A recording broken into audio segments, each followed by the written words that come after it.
Good morning, church. It is good to be with you here today. And today we are beginning our journey through Deuteronomy. And it's one of my favorite Old Testament books. I couldn't really say what it is about it, I just enjoy reading it. The name of it comes from Deuteronomos, which would be the second law, or it's like the second telling of the law, is how we understand Deuteronomy.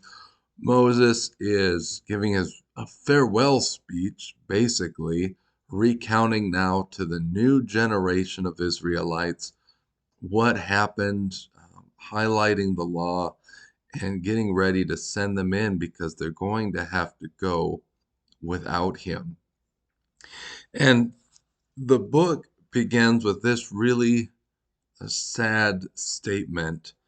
It says, it is 11 days journey from Horeb to Kadesh Barnea by way of Mount Seir. If we remember way back, Exodus chapter 3, Horeb is where Moses encountered God on the burning bush, and the Israelites camped there for a while. And they were sent out from there to go and just cross the wilderness in 11 days, go to Kadesh Barnea. And we know at Kadesh Barnea is where they sent the spies over. The spies brought the bad report back, minus Joshua and Caleb. And they said, no, we don't want to go. And so this is what happens. So, verse 2 again, it is an 11-day journey from Horeb to Kadesh Barnea by way of Mount Seir. In the 40th year, in the 11th month, on the first day of the month, Moses told the Israelites everything the Lord had commanded him to say to them. It was supposed to be 11 days. It turned out to be 40 years, and it cost an entire generation their lives. And this reminds us that, you know, God has a right way for us to go. It might seem scary, it might seem frightening, but His way is always the quickest and the best.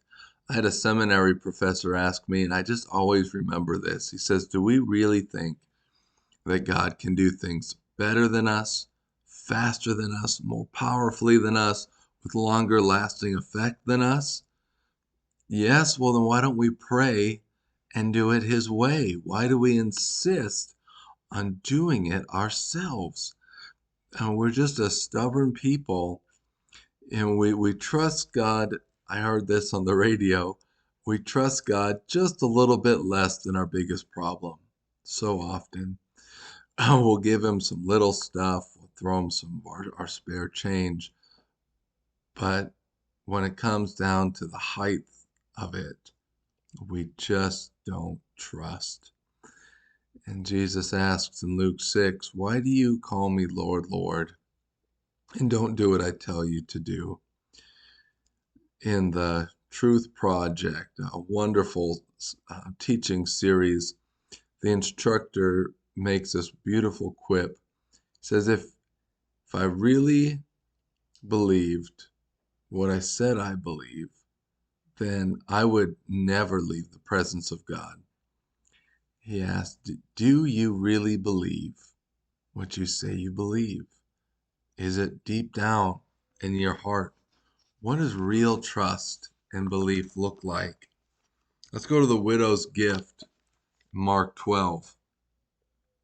Sitting across the temple, this is verse 41, he watched how the crowd dropped money into the treasury. Many rich people were putting in large sums. Then a poor widow came and dropped in 2 tiny coins worth very little.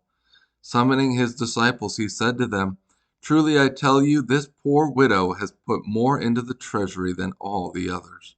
For they gave out of their surplus, but she, out of her poverty, has put in everything she had, all she had to live on.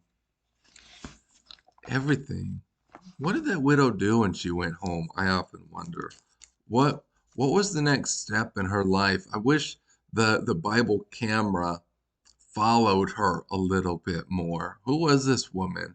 What did she do? Well, God deemed that to be unimportant for us to know because we don't know.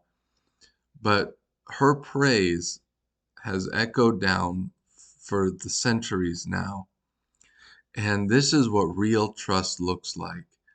Sometimes we quibble in church about tithing. Should I give a real tenth? Should I give off gross? Should I give a net? Here, Jesus praises 100%, everything.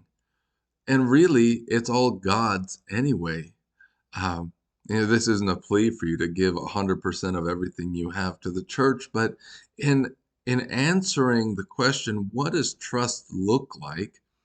It means putting ourselves in situations where we say, God, if you don't provide, I'm going to die. If you don't help me here, I won't live anymore. And that's the kind of trust that we need to be handing over to God, everything in our lives, open-handed to Him.